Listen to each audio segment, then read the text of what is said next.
The October Mobile County Grand Jury determined that Officer Hurst acted reasonably, justifiably, and in accordance with all applicable laws.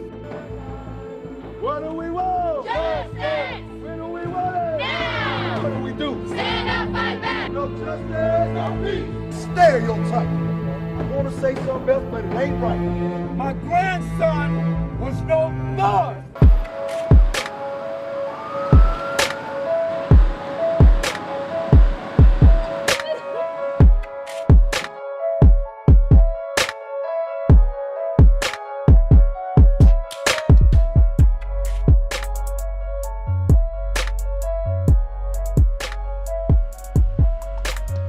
No, Lulu, you're a fine-built woman. Gee, thanks.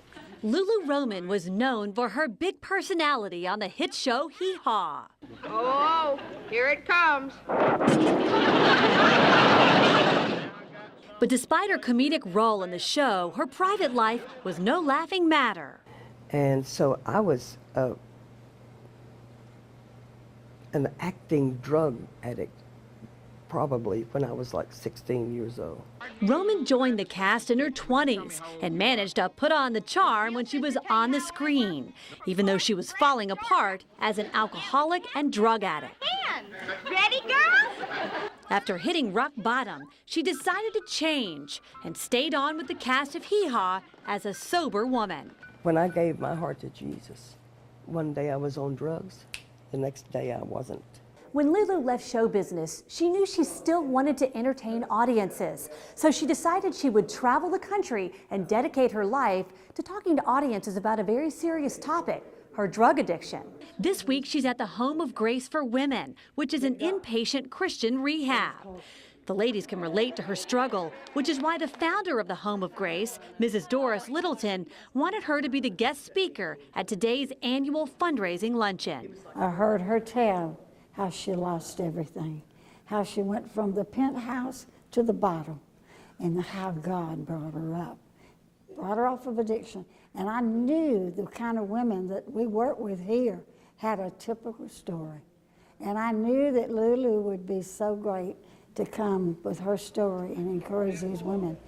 Now that the cameras aren't rolling every day in her life, Roman is fulfilled, spreading her message of hope to others who are battling addiction. I go all over the world and I tell people, here's your hope. His name is Jesus. And he can change you if you'll let him. But you have to be willing to let him. You do. Lord, I was blind when you finally shined on me. Where's Martha P? What did she say to you to get you to come in here and do this? Well, I don't want to be around the rest of them Negroes. You go and do it.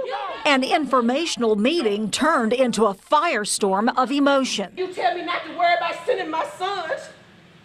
Come on, sister, calm down. It's all right. You tell me not to worry about sending my sons here, but this one my baby got to go, and I ain't got no choice in it. You made decisions for me that I couldn't make with my baby, and he told me, Mom, I'm scared, and I can't do nothing about it. Parents firing off questions about why the Mobile County Public School System is combining two failing schools, May Eanes and Williamson High. I noticed how you spoke about the athletes, the football and the doors and all of this. We don't need that Roman Empire statistics thumbs down for black education. Right. What we need is quality education in our community for our black babies. May Eanes' principal tried to rein in parents to stick to the issue school officials wanted to discuss, policies for the new combined school. Right now, we got to deal with the cards that were dealt.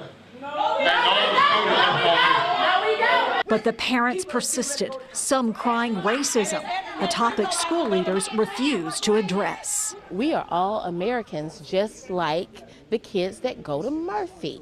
So the same care, attention, time, financial planning that goes into students at Murphy, they deserve it for the kids that are in middle school at May Eanes, they deserve it at Williamson, they deserve it at Scarborough. Students at Dawes Intermediate School have closed the books and opened the back door of their school to visit the school gardens, known as Hawks Park.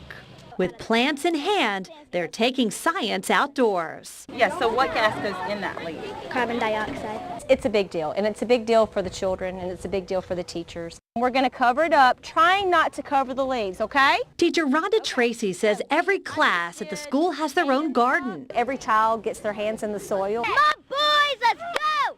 This semester, the 5th graders are using fresh soil to plant carrots, something many of them have never done before. When the students get to pull the carrots out of the ground, clean them, and eat them, it really is a wow moment for them. The park even has an amphitheater where students have some shade to complete their science experiments. Get into a circle on the stage and stay with your partner. They all say the outdoor garden is their favorite. All the students have a lot of fun when they're out here because they love to get their hands dirty. And you can tell that the boys like to chase girls around trying to touch them with their dirty hands.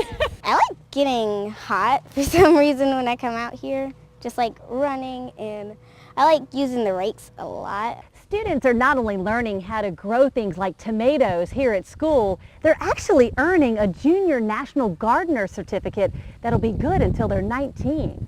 The parents haven't had to pay for this. No, they have not. We've written grants for every part of the park.